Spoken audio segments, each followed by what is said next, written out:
Today, we're gonna talk about why you shouldn't start a YouTube page. Like, don't do it, please, don't. So here's my reasoning. There's far too many people on here in terms of music. There's lots of gent guitar players, there's lots of prog dudes, there's lots of amazing guitar players that I know I personally will never be able to best in terms of technique or music or whatever. But, well, I suppose it's me though. Like, I'm me. There's no other me in the whole universe. So why not start a YouTube page, I guess? So hey folks, so this video is all about starting a YouTube page as a guitar player and what you're gonna need. Obviously some kind of a camera. The cell phone works. My cell phone right here has 4K video in it, so I can easily do that. It'll overheat after 10 minutes, but you don't need to do too many long videos at first. It's probably a good idea for you to have some kind of an amplifier, something that you can get your guitar sound out of. And if you can record, that's even better. There's free software like Reaper out there. There's tons of little options out there. And other than that, syncing the audio and the video together in post-production is just a skill everybody really needs to learn at this point, I think, right? One thing that I will say is that after all these years, I mean, I've been on YouTube since 2007. Putting up videos. My first video had like 22,000 hits. It was the Duncan Hill's Softy Sweep Arpeggio solo thing, and I could barely play the sweeps, but I was so excited, and I had this really great Dean ML, and that was my first video, and I just put it up there. 2007, 13 years ago, so that was about 3 years into the guitar playing journey I have been on. Now it's been like 16 years or so since I've started playing guitar, and so much of it has been on YouTube. You can go through hundreds of my videos and see that. But here's the issue, right? Like, I've got a pretty small following on my channel, and that's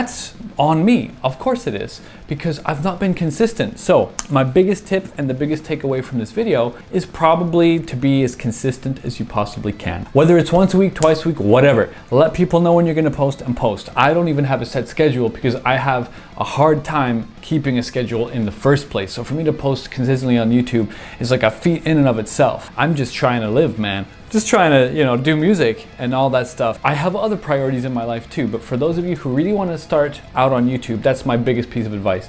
Be consistent. Be on the level that you do expect to be out there, basically fighting with that algorithm, because the algorithm is the algorithm. If you don't make content that you'd like to see, why should anyone else watch it? That's another really good question to ask, right? So I've been trying to make my videos more exciting for me, so that, like, well, I would watch that. Okay, sounds good to me, you know. So other people would probably watch it too, right? I don't need to be here and be a comedian for you. I have been doing reviews and stuff like that basically since 2000 and goodness knows when at this point, right? I've got gray hairs growing in my beard. That's how long I've been doing this. I think if you're looking to start a YouTube channel, now's the time. With whatever gear you have, cameras on phones are really good. I have turned photography into like a hobby, into like a secondary career, basically, right? I was doing pictures for Ouzounov guitars and videography, and now hopefully after COVID passes I can do some more work for them, but we'll see about that. That's for another video, nothing to do with this. So ultimately I think if you really want to get your music out there without YouTube, it's like, what are you gonna do? Use Instagram and Facebook, like the dying platforms people are rebelling against? I don't know. Like, Instagram seems to still be really powerful, but Facebook is like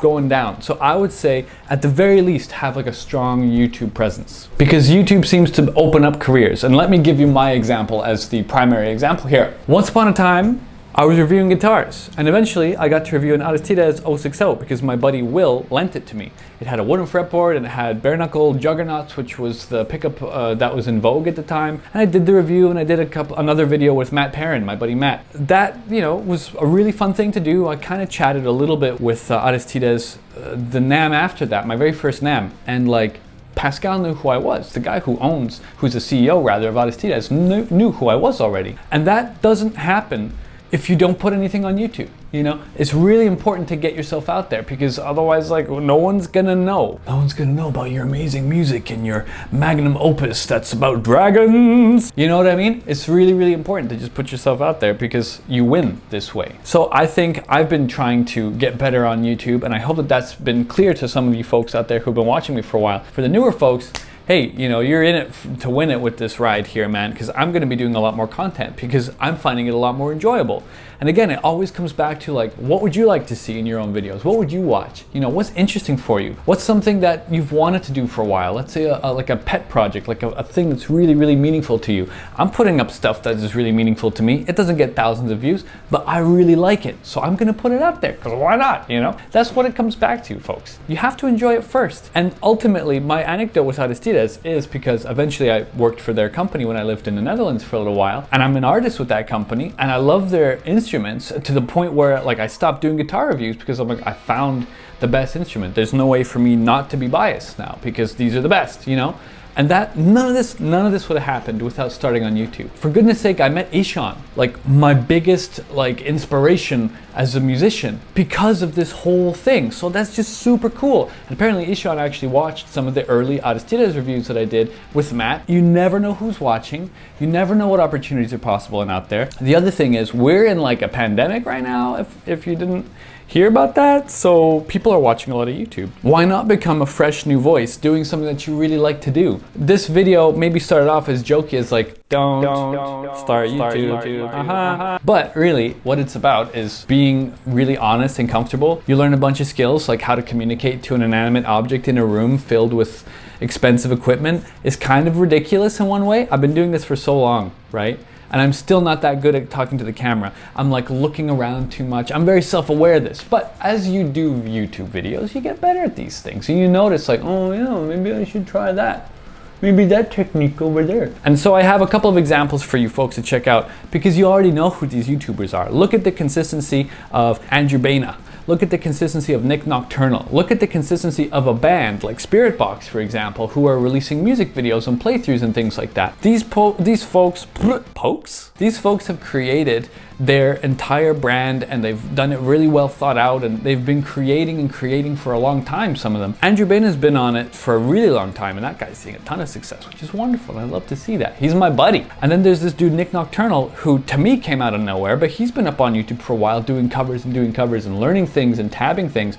So like, whatever you do, do it because it's interesting for you, stay consistent, put yourself out there, enjoy the process of learning something new because learning is like really good for your brain. I don't know if you know this, but it's like supremely good for just coming up with creative solutions. So there's a lot of overlap as you learn skills with YouTube, like videos and editing and all that stuff and public speaking stuff as well, and trying to be your most authentic self and in terms of how you explain yourself. You learn so many different things and it overlaps into other parts of your life that you might not expect. So I think it's super worth it to start one. I've been at it for a really long time and I haven't seen a tremendous subscriber base. I don't make hundreds and thousands of dollars off of YouTube at all.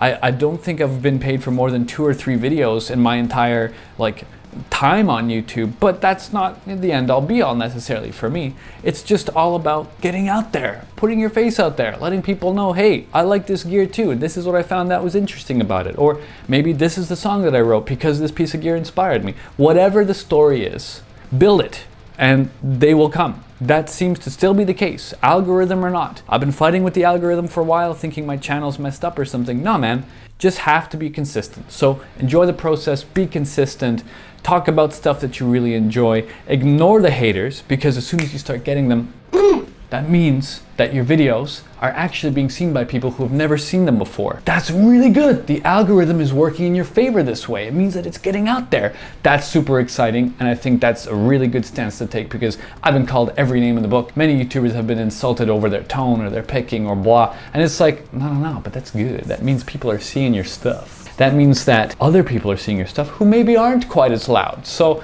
anyway, I hope that you got a little bit inspired by this video. If you haven't started a YouTube page for your music or your guitar playing or whatever, get to it because now's the time. Now is absolutely the time. So yeah, folks, I'll catch you next time. I've been Paul Oz. Hope that this inspired you a little bit and lit a flame under your bums. I'm gonna go now. Bye. Oh yeah, one more thing about endorsements, by the way. You get discounts, you get some serious hefty discounts. Being loyal to a brand is so important. All that endorsement stuff, man, if you want me to talk about it, I will talk about it in another video. But there's a lot of really good things that comes with having an audience and being able to show interesting new stuff to them. Just saying, you might not get free stuff, but damn, you'll get some discounted stuff, which is amazing. And that's why there's so many guitars on the couch out of the frame. There's five Aristides guitars on the couch right now, which is a lot. It's a lot of guitars. Anyway, okay, bye.